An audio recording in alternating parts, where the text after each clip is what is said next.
Hello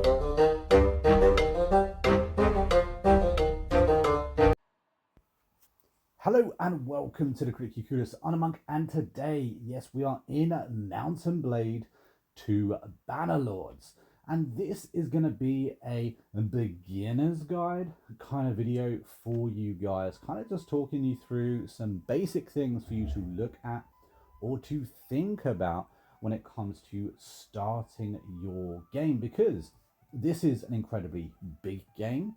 However, there isn't so much of a story, whether you do campaign or skirmish.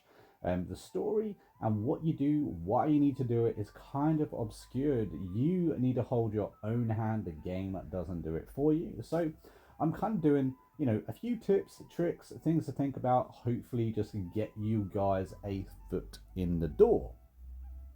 Now, up here we have cultures. We're not going to go into huge detail about them all. They all have their own kind of, things that make them better than others. And I do actually have a video about cultures. So if you want a more in-depth chit chat about that, maybe go ahead and check out that video.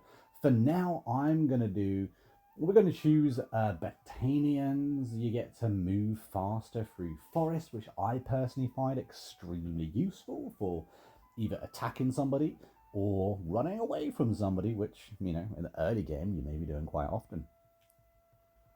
And don't forget, guys, if this is the kind of video that you want to see, don't forget to hit that like button and subscribe to the channel, that we don't miss out more videos just like this. I have actually done around 50 videos on Bannerlords, all catering towards console and console players. So, plenty there for you guys to check out. Now, we didn't need to do anything on the old build dude. It doesn't really matter what you pick there. However, this part does matter. It matters for a few different reasons as well. So, as much as I want to say, look, you need to do everything that gets you one-handed weapons and vigor, or endurance and two-handed weapons, as much as that would help you going in, of course, if you never played before, then it's not really going to make much sense to you.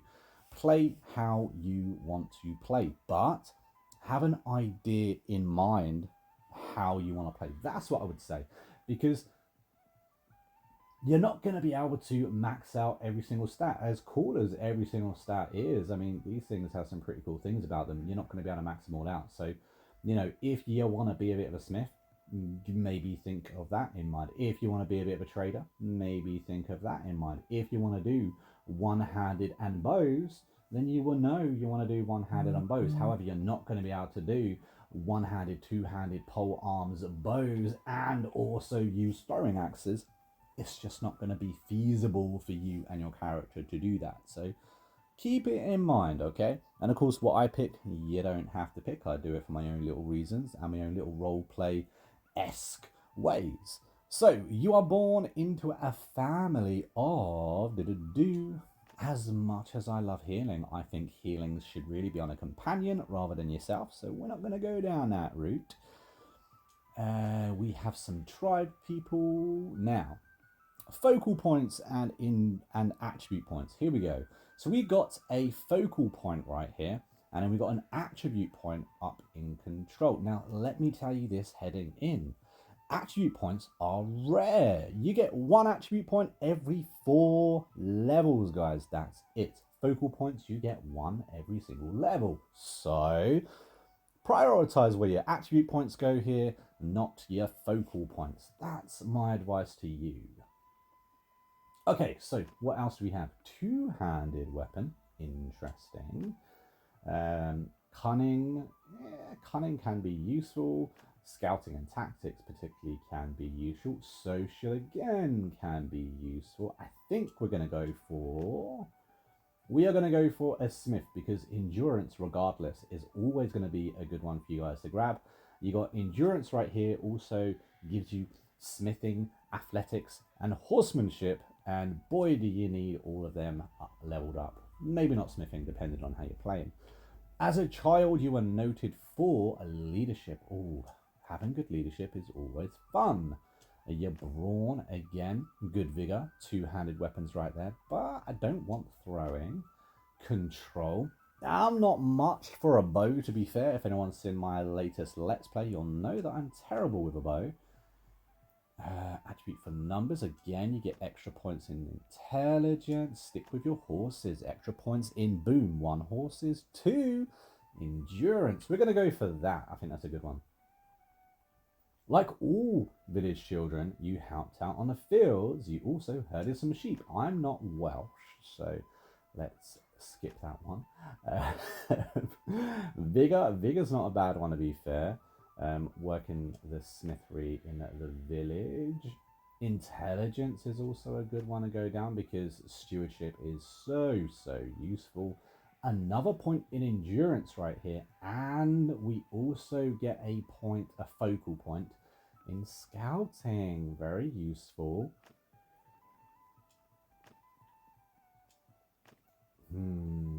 I'm gonna go for gathering herbs in the wild because it gets me that extra endurance point. Okay, so as a youngster growing up, the war is never too far away. What did we do? We trained with the guard. Again, you get that point in endurance, not bad. A point in intelligence. Endurance with the horsemanship and a little bit of bow. I like this one. Look, I suck with a bow, but let me tell you this. You can kill a hell of a lot more people with a bow than you can with a sword at the beginning of the game. Because for those people that's ever played Kingdom Comes Deliverance, imagine this. You are just a farmer in a world full of people that actually know how to use weapons. You know, at the beginning of the game, you do not know how to use your weapon. You kind of suck. You suck at swinging your sword, and you suck at pulling back the arrow, you know? So it takes time for you to actually get decent, get good with those things, to be actually able to consistently use the weapons. It takes time for you to get those points. Before you set out life on adventure, your biggest achievement was... what was my biggest achievement? Extra vigor. Extra vigor is a really good idea. One-handed... I feel like one-handed weapons, if I want to go down the tournament route, would be the better option, but we've already gone into two-handed. I do love two-handed weapons, personally. I feel like it's a lot more fun, you know? But I kind of want an extra attribute point, and I don't know where I want it. Endurance at this point, I think you don't really need it. I feel like a social point could be good because it's going to get me... I got a charm, and it gives me extra points towards leadership. And you're going to want to have 8 attribute points in social because you're going to want to have leadership up as high as you can. So yeah, that's what we're going to go for. We're going to go for you treat people well. It also means we get a focal point down here in stewardship, and stewardship's very useful. Last point achievable. Where are we going to put it? What are we going to do with it? Let's have a look. Extra point in control? No. Oh, cunning. Look at that. Unfortunately, I just don't see any point in having roguery. But I will take an extra point in social, so my leadership has a chance to go up. We also got the focal point in leadership and the focal point in charm. And charm, by the way, guys, can be very powerful in this game too. So there we go. We are going to randomize our name. Who are we going to be called?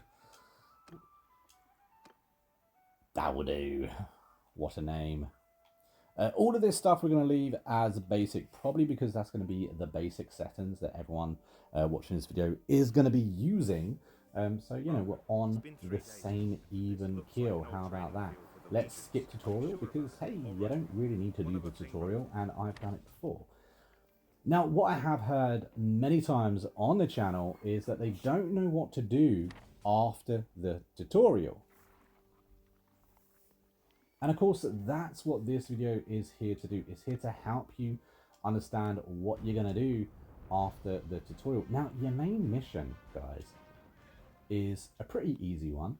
And it can absolutely give you a decent focal point. So if we was to have a look, go down here, it's the only thing flashing. By the way, to get that up, instead of having to go to a town in order to get the mouse icon and actually access the rest of the screen, you just hit B on your controller, or is it circle, I believe, on PlayStation. You go down here and we're going to go for our quests. Okie dokie. So right now we need to increase our dinars to 2,000. Easy peasy.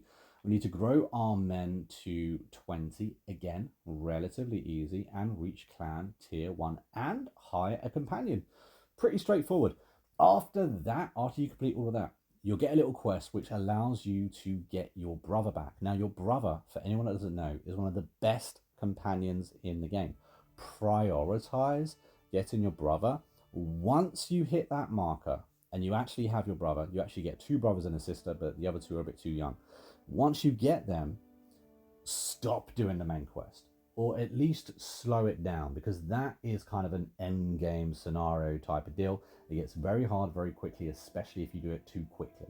So get your brother, leave it alone, and start focusing on the world. That's my advice to you.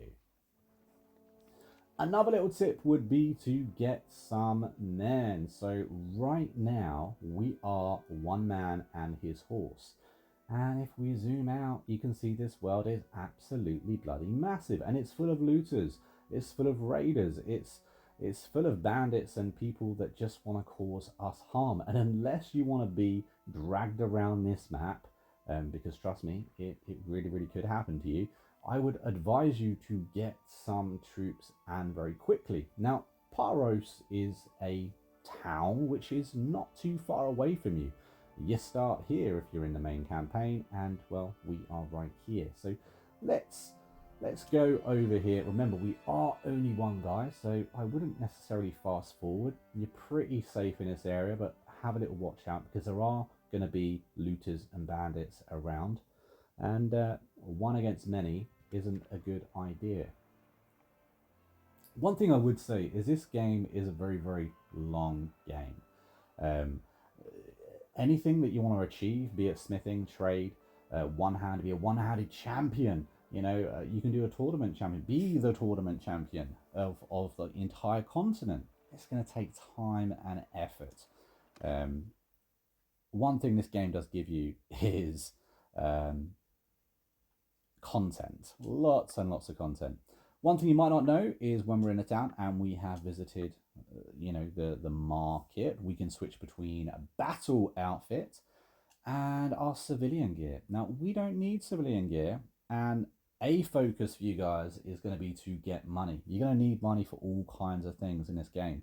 You're going to need money for troops, to recruit more troops. You're going to need money for armor, for weapons, even for food, because guess what? You've got to feed yourself and your troops. And you start the game with exactly 1 day's worth of food. So, you know, you're going to need food, you're going to need stuff. And to get all of that stuff, you're going to need money. We don't need this stuff, which is our civilian gear. So I would recommend selling your civilian gear, just because, like I said, you don't actually need it. We started off with 1,000 dinars. Boom, we're now up 25% of that. If you ask me, that's a win. Let's go back into trade though, because there is something we can do here. Now, I love trade, and I've spoken about trade quite often. In fact, if we pop down here into our character, I think we have to be off the menu, there we go. We can see trade has its own tree, and in fact, if you manage to get 300 trade, you get to buy other people's castles, meaning you never technically need to go to war. That's kind of awesome, right?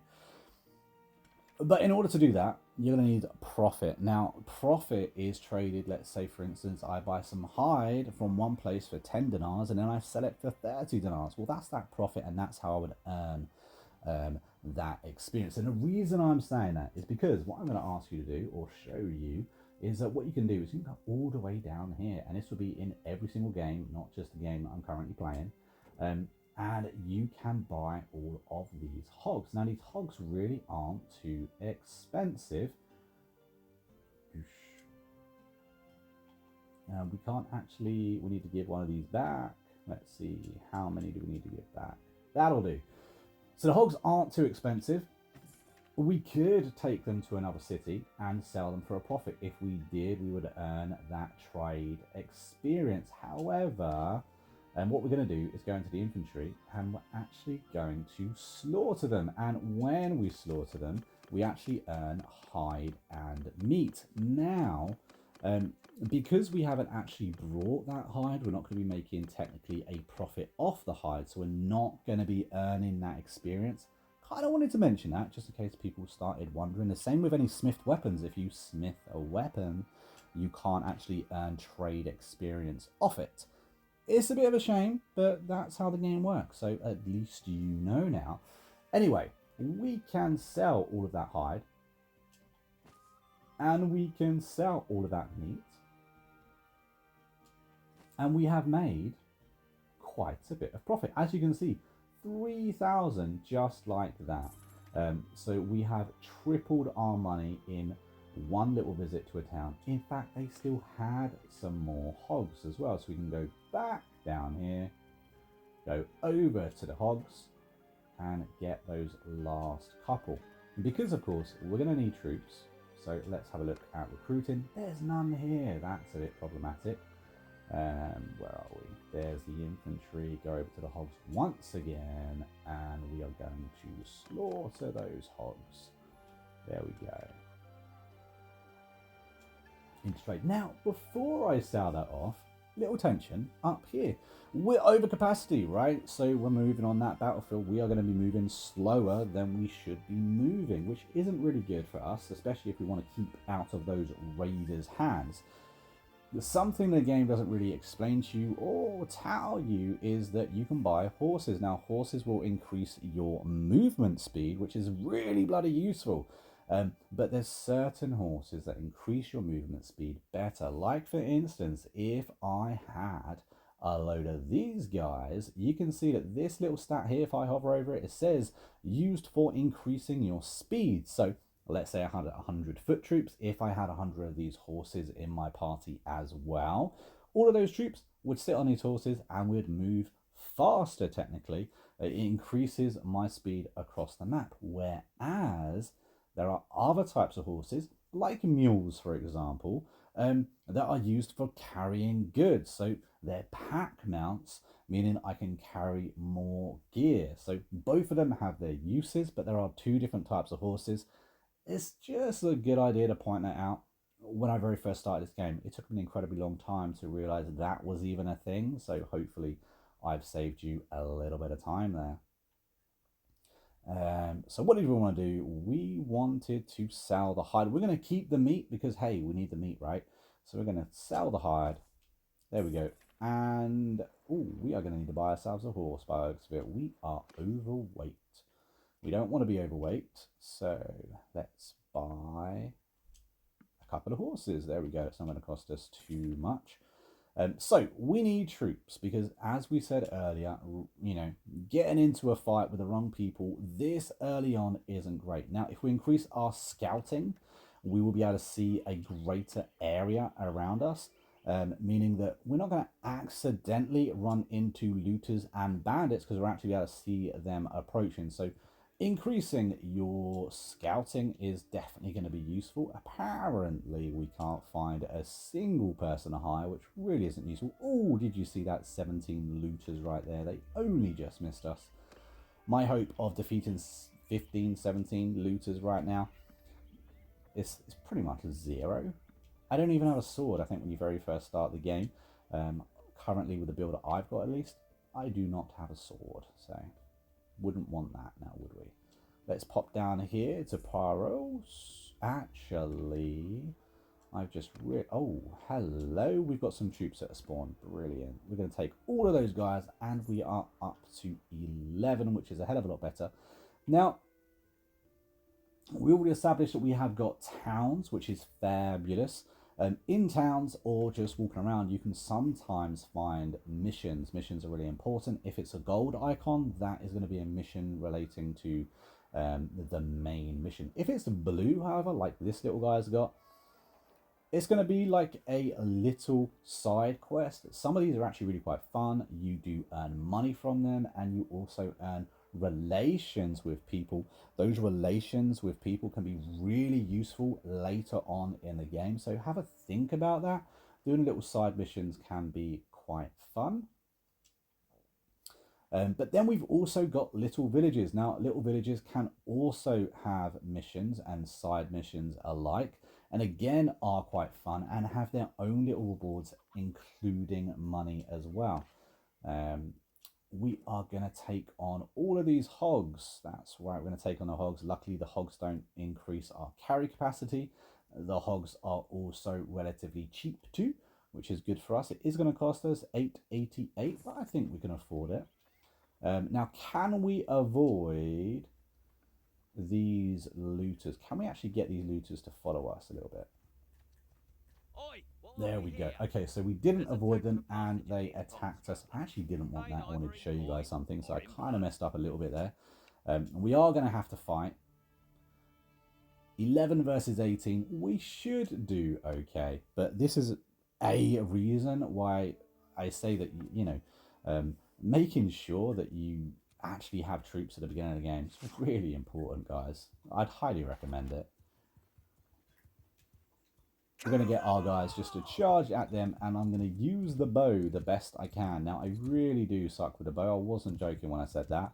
So we'll see just how well we actually do. But we should be able to kill a couple, or at least wound them. And right now, I will take a wounding. Also, you can lure a few of the party off sometimes with you on horseback and allow your troops to actually, you know, do a job. Looks like our guys are actually dead. Oosh, not good.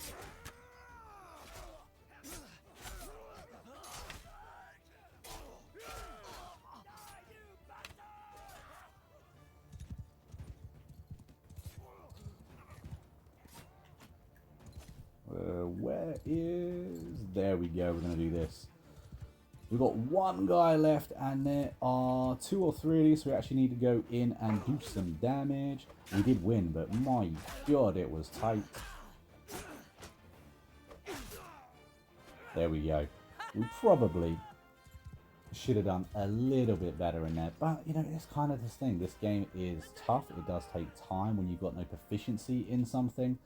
You know, you really are not going to be able to do too much. We have got some troops that we can level. I would say when it comes to leveling, level them in bulk. If you level them one at a time, guys, the experience for the party kind of gets split between everyone. So if we just wait and level them all at once, it will be quicker in the long run. Trust me on that one. So we have our people just heal up real quick, and we're going to go back here because of course we've got all those hogs, we've got all that gear. With this little battle we would have made a little bit of money. Now what I actually wanted to show you that I kind of failed to earlier is you can hit this little bar right here and you can see how fast you're going.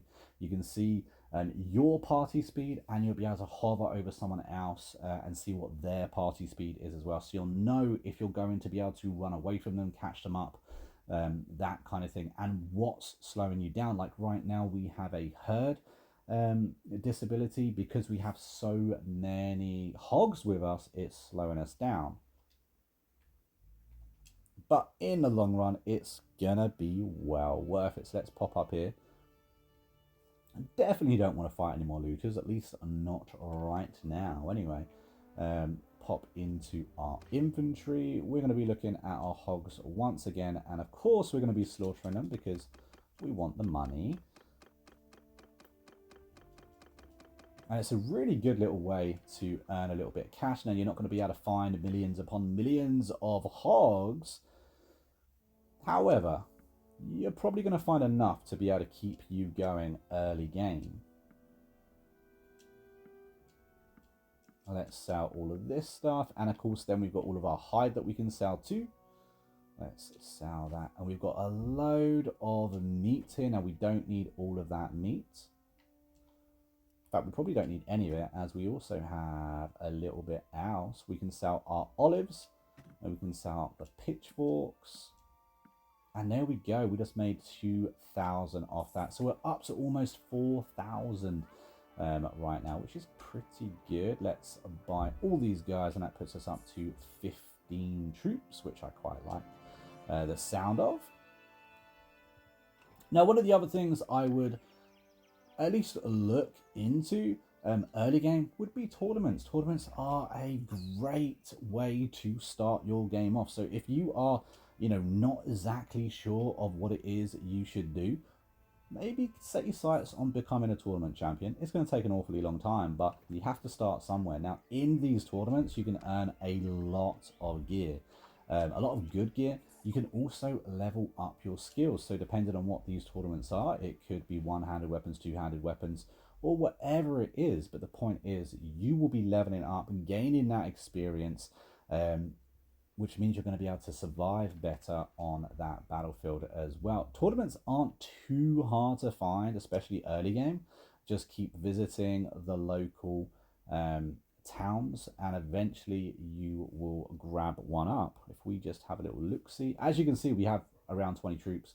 The looters around me didn't want to know, so he kind of just ran off as soon as he saw me. And we do have a tournament here too, so let's have a look at that. Let's go to join the tournament, and you can see what we've got a chance of winning as well. Now, when it comes to these tournaments, we can actually bet on ourselves. We can bet on ourselves to win. You do get quite a bit of money from the bets. However, the money received does go down after a while. Keep that in mind, because you're not going to constantly be able to make the kind of money you can at the beginning. Let's join this. When it comes to these team little battles, I would try and help your buddies out as much as you can, because this is a team sport, unfortunately. And so, if the team doesn't get through, you don't get through yourself. I also just use the right analog stick then to focus on the target, to kind of lock target, which is really useful to use. Now, these early tournaments are going to be extremely hit and miss for you. You might not win, because they are a bit of a challenge, especially the fact that you actually come in with the armor that you're using. So if you have no armor like we do now, and sometimes you're up against people with a lot of armor, that's going to be really, really tough for you. Just like this guy is tough to take down. I kind of wish I happened to be a ground unit.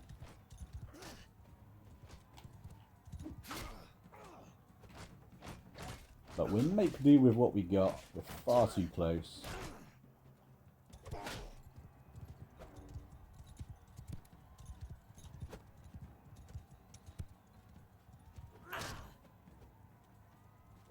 No, I think we've lost this one. Lost this one, just got a little bit unlucky.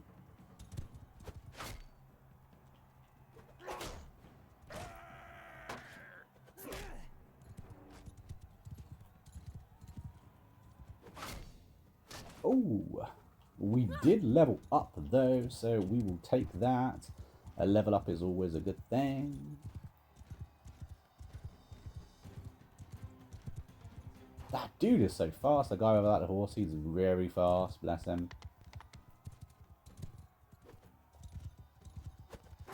Oh, he even killed us. Absolute git. So we did not get through there, which sucks, unfortunately. But there is lots more tournaments for us to go through, so we can find another one. But the point is that betting and tournaments are a great way to kind of kickstart your campaign. You're not going to die if you lose, you know what I mean? Your character doesn't get handicapped for losing or anything like that. One thing I would say is, again, armor that you bring in, you're going to be bringing into the actual tournament. And health-wise, whatever health you have when you start that tournament is the health that you're going to have throughout the entirety of the tournament. Also, a really great thing to look out for is in tournament prizes, especially at the beginning of the game, the horses are going to be what gets you the most money. You're looking at 15,000, 10,000 dinars. per horse at the beginning, so they're really worthwhile having a look at. If you see a horse in a tournament, absolutely grab that up. Oh, this guy has so much health. We finally won one. Let's try and get a red because he's got a partner. We don't want to be 2-on-1. Now, one thing I would recommend this case right now, as you can see, we are using our shield to, block any kind of damage. Now, if I press X, or I believe it's square on PlayStation, I used Shield Bash. Now, Shield Bash is really good. It stuns the enemy and allows you to have that opening for an attack. And as you saw, we also scored some extra little points for one-handed weapons and athletics too. The higher both of them are, the absolute better. Now we're into the next round. What are we going to do? Now the other thing you can do is just walk around in circles swinging your sword. As you see, that's what I did there, and it worked really bloody well. It's almost a cheat code. And there we go, that round is done too. One-on-one combat is really easy. It's when you accidentally get left on a 2-on-1 combat that it becomes a little bit more challenging. Or sometimes it's like 2-on-1 or 2-on-2, and then you get like a bow or a throwing weapon which you're not proficient with. Then it can be extremely tricky.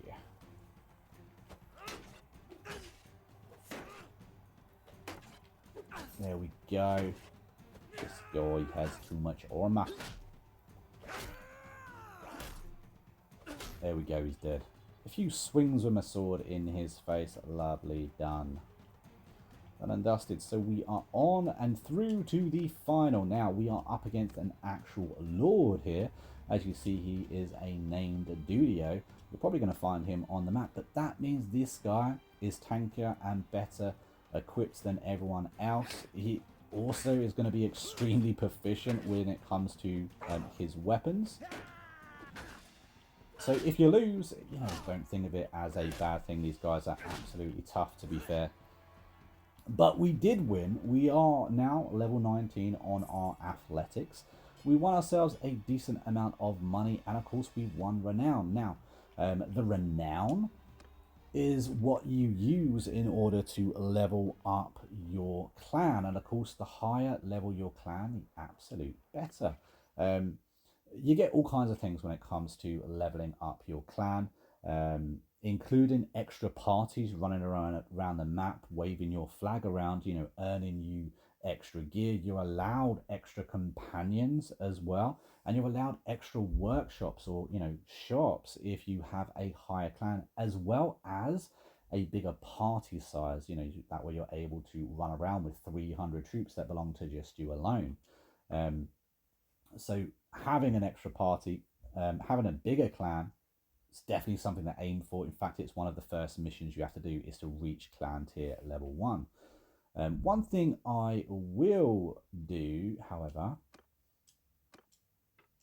where is my companion? So we don't have any companions right now, but we absolutely need one. So let's go to the tavern. Any tavern, if they have a little face in here, that means they are a companion. Now they're a companion for hire. All you have to do is chat to them. Now you can actually visit their tavern or just straight click on their face, have a little chat to them, and pay 400 to 500 dinars, depending on the actual character themselves or a few other circumstances. Now, when you do have an extra companion, they're extremely useful for a load of different varieties. As you can see right now, we just grab someone up and I can set them as my surgeon if I wanted to. And trust me guys, you're going to want a good surgeon, because a good surgeon is going to save you recruiting thousands upon thousands of troops because they got injured or killed after a battle, and it means it's going to keep alive that initial 100 troops that you recruited, that initial 100 troops that you're going to be able to constantly level up. In fact, if you press select or back on your controller, it will bring up the encyclopedia. Here you can select heroes and you can go down to Wanderer, and all of these guys are the spawned companions in your world. Now, this isn't all of them that are in the game, but these are the ones that are in your world currently. This list will change and they spawn in and out as you go through your game. If you see one you like for instance, the Huntress, or you might find one called a Surgeon, or right here you have a Healer. So if we click on them, we can click on where they've last been seen and we can track their location, which is absolutely brilliant. You can also see what stats they have. Like for instance, this Healer has 80 medicine already. So if we was to recruit her, put her as our Surgeon, she's going to save us a lot of troops going forward when it comes to battles and stuff like that. Absolutely recommend having a Healer. Absolutely recommend that being a stat you use for a companion rather than on yourself, rather than wasting those focal points yourself. I think one of the last things I really want to say about this game is that this game has a lot to offer. One of the most exciting things about this game is to find a castle, find a town to call your own, um, declare yourself king, and build an empire. And while that is the final goal, and it's a fantastic goal to have too, and it's a lot of fun, it's a long game and it's hard to do that, and it does get a little bit tiring towards the end of this game. What I would do is I would recommend enjoying the small bits now at the beginning, because the beginning and mid game is a lot of fun as well. Before you get that castle, you are free to do whatever it is you want. If you want to become a smith, you can spend hundreds of hours becoming a smith. If you want to become a trader, you can go around building yourself a little trade empire, buying yourself up caravans and workshops. By the way, caravans are the way to go. You earn more money from them day by day. They're more reliable. Don't upgrade them. Regular caravans are faster than upgraded caravans, therefore they live longer. But the point is, you can do what you want at the beginning of the game. Go get married, go have kids. There are whole other videos, but I have already covered them on the channel. So yeah, I think that's about all I wanted to talk about within this video. Hopefully you guys have enjoyed it. Hopefully you guys have learned something. If you have, don't forget to hit that like button, subscribe to the channel. And also we have an active and growing Discord. We've got lots of people within the Discord that play this game as well. So if you just started playing, if you want to chat about this game or chat about any kind of game you happen to be playing, the link for that is down in the description. But until next time, guys, I've been a monk, we've been Critically Clueless, and I will see you in the next video real soon. Until then, take it easy and happy gaming.